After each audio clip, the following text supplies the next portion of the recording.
Subscribe now and press the bell icon. Never miss an update. तुम्हें कितनी बार बताया है, मेरे तैयार होने से पहले मेरा नाश्ता तैयार हो जाना चाहिए। शादी के 25 सालों बाद भी मुझे क्यों बार बार एक ही बात बतानी पड़ती है।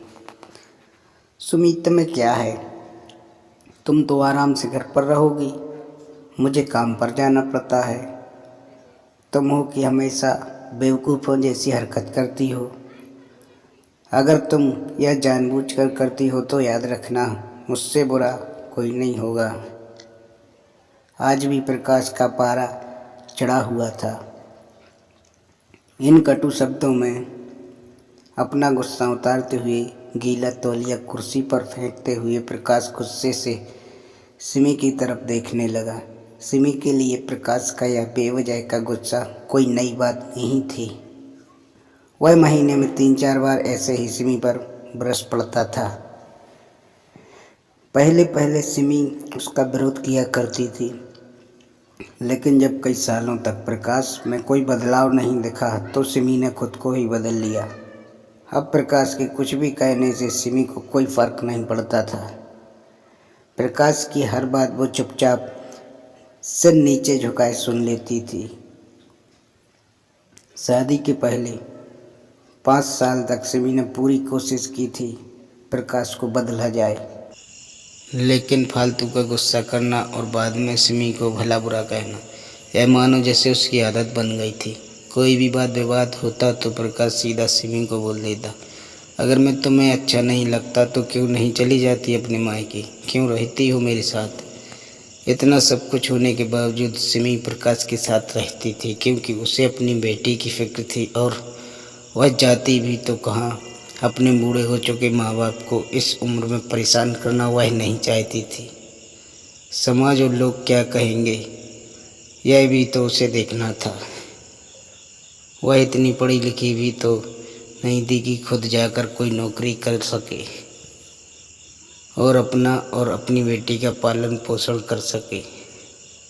सिमी को अब अपनी फिक्र नहीं थी, उसको फिक्र थी तो बस अपनी शादी लायक हो रही बेटी की।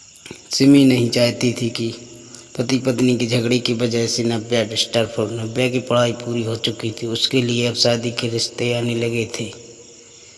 कई रिश्तों को नव्या ठुकरा चुकी थी। 2-3 महीने बाद एक अच्छा रिश्ता आया। रिश्तेदारों और पहचान के लोगों ने भी लड़के के बहुत गुणगान किए थे। प्रकाश एक शाम अपनी बेटी के पास बैठकर उसे बताने लगा, नव्या बहुत अच्छा लड़का है, पढ़ा लिखा है, बड़ा घर है, बहुत अच्छी नौकरी है। ऐसे रिश्ते बार बार नहीं आते बेटा, इस बार मना मत करना। नव्या अपने पिता से ज़्यादा बात नहीं करती थी, शायद डरती थी या शायद नफरत करती थी, लेकिन आज वो अपनी पूरी हिम्मत इकट्ठा कर बोली, मुझे अभी शादी नहीं करना है पापा, मैं नौकरी करना चाहती हूँ, खुद अपने पैरों पर खड़ी होना चाहती हूँ। हाँ तो उसमें क्या बड़ी बात है, मैंने लड़के से बात की है, वह तुम्हें किसी बात के लिए नहीं रोकेगा। तुम शादी के बाद भी नौकरी कर सकती हो, वह तुम्हें नौकरी के लिए परमिशन दे देगा। प्रकाश बोला, मेरा नौकरी करना या ना करना उसकी परमिशन पर क्यों डिपेंड रहेगा पापा, नव्या ने पूछा। मैं कह रहा हूँ ना, तुम्हें किसी भी चीज़ की कमी नहीं होगी वहाँ। ऐसे रिश्ते बार बार नहीं आते, इसे ठुकरा मत, बहुत खुश रहोगी तुम वहाँ। प्रकाश बोला, पापा क्या मैं उतनी ही खुश रहूँगी जितनी मम्मी इस घर में खुश है, नव्या ने तंज कसते हुए कहा। आज तुम्हारी जवान कुछ ज़्यादा नहीं चल रही, प्रकाश गुस्से से आंखें बड़ी करते हुए बोला। पापा मुझे शादी ही नहीं करनी है, क्योंकि शादी के बाद अगर वह लड़का आपके जैसा निकला तो मैं क्या करूँगी। मुझे आपके जैसा जीवन साथी नहीं चाहिए जो बिना बात की मुझ पर हमेशा चिल्लाए। मुझे कुछ भी अपनी पसंद का लेना हो तो 10 बार सोचना पड़े, कहीं वह नाराज़ ना हो जाए। मेरी तबीयत कैसी भी हो उसे परवाह ना हो, रोटी थोड़ी सी मोटी बन जाए तो घर सर पर उठा ले, उसकी चेक बुक न मिले तो भी मेरा ही दोष निकाले और हर छोटी मोटी बात पर मुझे मायके जाने के लिए कहे। नव्या ने अपना दिल खाली करते हुए पापा से सब कह दिया। प्रकाश का गुस्सा सातवें आसमान पर था, लेकिन उसके मुंह से एक भी शब्द नहीं फूट रहा था। वो नव्या की बातें सुन रहा था। नव्या उतना ही बोलकर चुप नहीं हुई। आज पहली बार वह अपने पापा के सामने इतना कुछ बोल रही थी। पापा, आपने माँ के साथ हमेशा गलत व्यवहार किया है। आप अपने ऑफिस का गुस्सा बिना सोचे समझे माँ पर उतार देते हैं। कभी इस बात की परवाह भी नहीं करते कि उन्हें कैसा लगता होगा। आपकी बातें सुन सुन माँ ने अपना स्वाभिमान खो दिया। प्रकाश आज पहली बार अपने किए बर्ताव को महसूस कर पा रहा था। वो इतना ही बोल पाया, जो तुम्हारा मन है वो करो, मैं तो इतना बुरा हूँ ना। नव्या ने प्रकाश का हाथ पकड़ा और बोली, पापा, मुझे सिर्फ एक सवाल का जवाब दे दो। क्या आप चाहेंगे कि मेरा पति आपके जैसा हो? अगर आपका जवाब हाँ है तो कर दीजिए मेरा रिश्ता आज ही, और ना है तो मुझे आत्मनिर्भर बनने दीजिए। प्रकाश कुछ भी ना बोल पाया और वहाँ से चुपचाप बाहर चला गया। आज उसे सिमी के सामने जाने में शर्म आ रही थी। चलते चलते उसकी आंखों से आंसू बह रहे थे। प्रकाश ने आज से अपने आप को बदलने का निश्चय किया। अगले दिन से सिमी ने अपने पति में काफ़ी बदलाव देखा।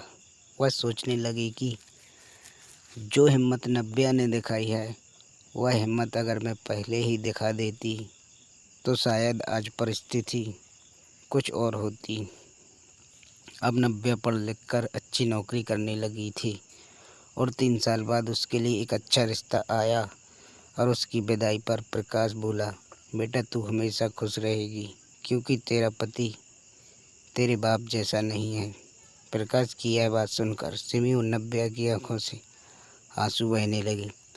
दोस्तों, हमारे समाज में औरतों को भले ही देवी का दर्जा दिया जाता है, लेकिन वह स्वतंत्रता नहीं दी जाती जो उन्हें देनी चाहिए।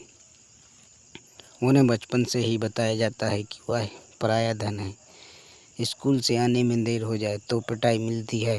मोबाइल पर बातें करते हुए दिख जाए या खिड़की से झांकते हुए दिख जाए तो शक किया जाता है।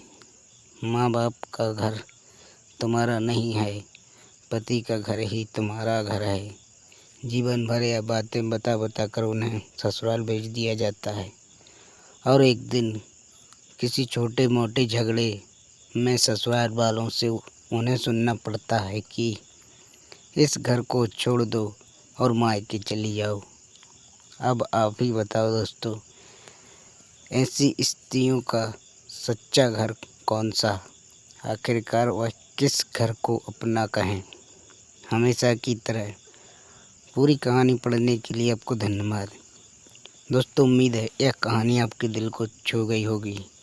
ऐसे सीधे दिल तक उतरने वाली कहानियाँ पढ़ने के लिए हमारे चैनल को सब्सक्राइब करें।